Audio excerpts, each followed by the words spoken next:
1961 foi o ano mais recente em que, se você virar de cabeça para baixo, continua sendo o mesmo. A próxima vez que isso vai acontecer só vai ser no ano 6009.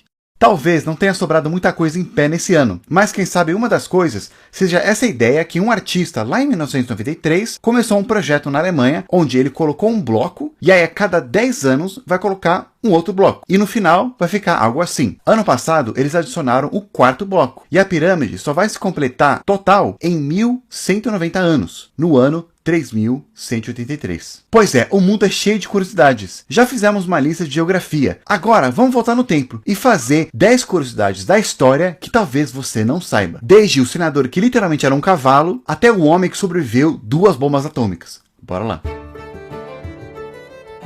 Alô, alô, YouTube! Primeiro, tempo.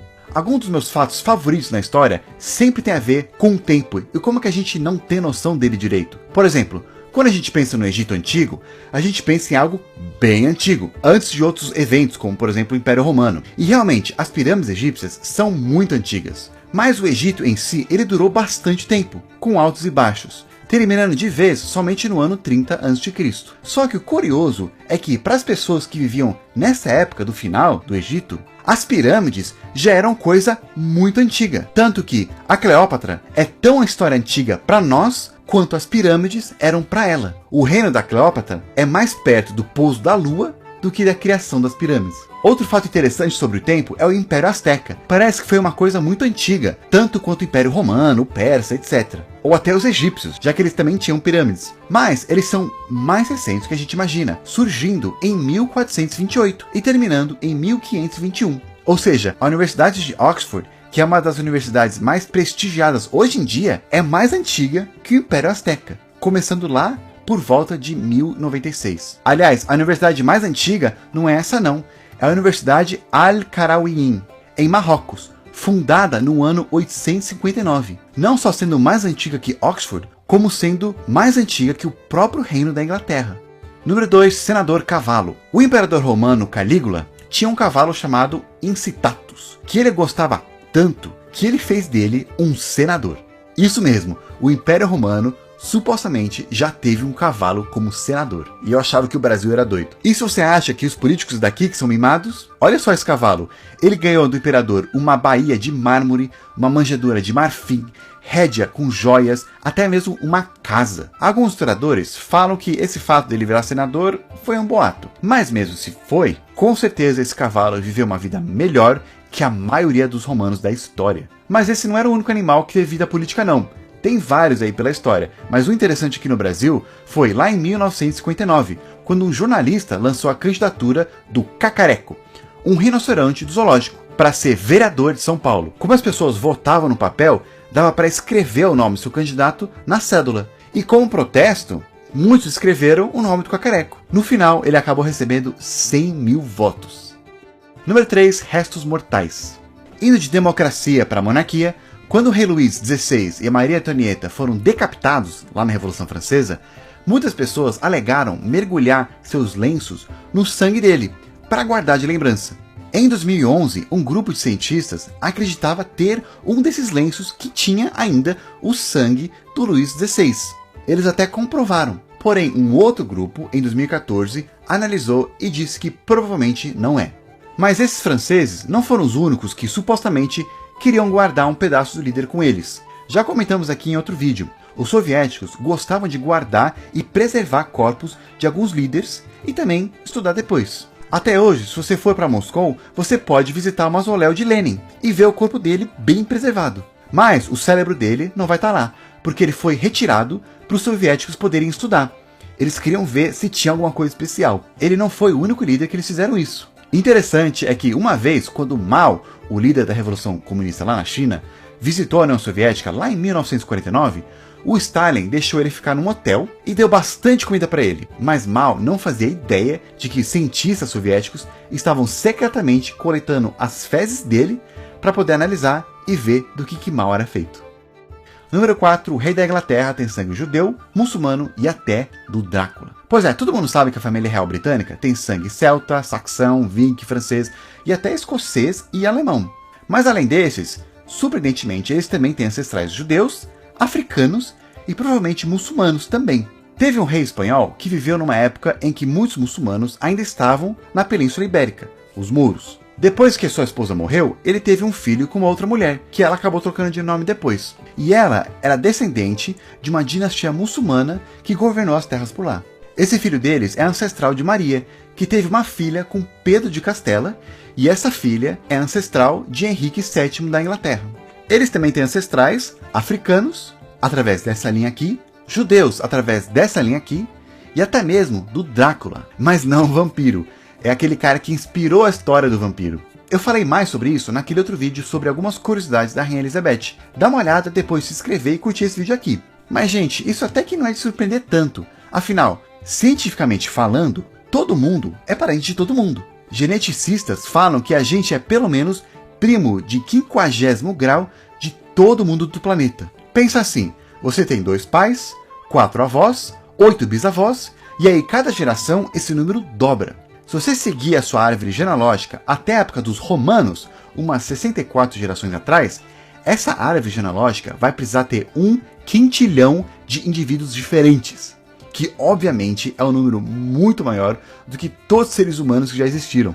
Então, tem muita mistura por aí, muita gente casando com parente. E eu acho esse fato muito interessante. Comenta aí se vocês querem que eu faça um vídeo sobre esse tema. Tudo isso me faz sentir muito próximo de todo mundo. E eu posso me aproximar ainda mais usando uma VPN, como a do nosso patrocinador de hoje, a NordVPN. Bem, uma rede virtual privada, ela criptografa suas informações online e protege a sua localização de possíveis invasões, seja de bandidos ou até de governos. Também você consegue mudar o local da sua internet, fazendo parecer como se você estivesse em qualquer país que você quiser. Você pode até assistir o catálogo da Netflix de outro país. Isso me ajudou bastante quando eu estava estudando japonês e eu queria ver toda a minha Netflix em japonês. Então, além de proteção, você consegue ver a internet como se estivesse lá. E também você consegue entrar em sites que talvez sejam bloqueados em algum país que você estiver. A NordVPN está oferecendo 4 meses extras para quem se inscrever no plano de 2 anos. Você também tem 30 dias para testar e se quiser cancelar tudo, recebe o seu dinheiro de volta. Dá uma olhada clicando no link que eu coloquei na descrição e no comentário fixado. Aproveitando a VPN, vamos agora para a África e ver o número 5, a guerra mais curta da história. Indo para a Tanzânia e voltando 128 anos atrás, tinha um sultanato chamado Zambizar. E em 1896 eles tiveram a guerra mais curta da história. O que foi isso? Na época, quem mandava por trás de tudo era, para variar, o Império Britânico. E eles tinham um acordo com o sultanato de lá que todos os novos sultões tinham que ser aprovados pelos britânicos. Aí o sultão, que era amigo deles, acabou morrendo. E entrou um outro que os britânicos não gostaram. O sultão que assumiu ignorou isso e começou a se armar. O Império Britânico considerou isso como um ato de guerra. E eles deram um ultimato para o sultão sair. Senão, eles iriam invadir. Às 9 horas da manhã, o ultimato expirou. E aí, 2 minutos depois, os britânicos começaram a bombardear o palácio e derrubaram as defesas dele. Afundaram alguns barcos e teve alguns tiroteios. Às 9h46, os britânicos já estavam tirando a bandeira do local e a guerra acabou. Ou seja, essa guerra ela durou entre 38 a 45 minutos. Tem debate de quando exatamente começou. De qualquer maneira, por causa disso que essa guerra é considerada a mais curta da história. Número 6. Ataque nos Estados Unidos. Todo mundo sabe que a Segunda Guerra Mundial aconteceu principalmente na Europa e também lá na Ásia, no leste da Ásia principalmente. Enquanto a gente aqui nas Américas estava mais assistindo tudo de longe. Mas também houveram alguns ataques no território continental dos Estados Unidos, que ninguém fala muito. O pessoal foca mais em Pearl Harbor, mas isso é lá no Havaí. O mais conhecido é a Batalha de Dutch Harbor.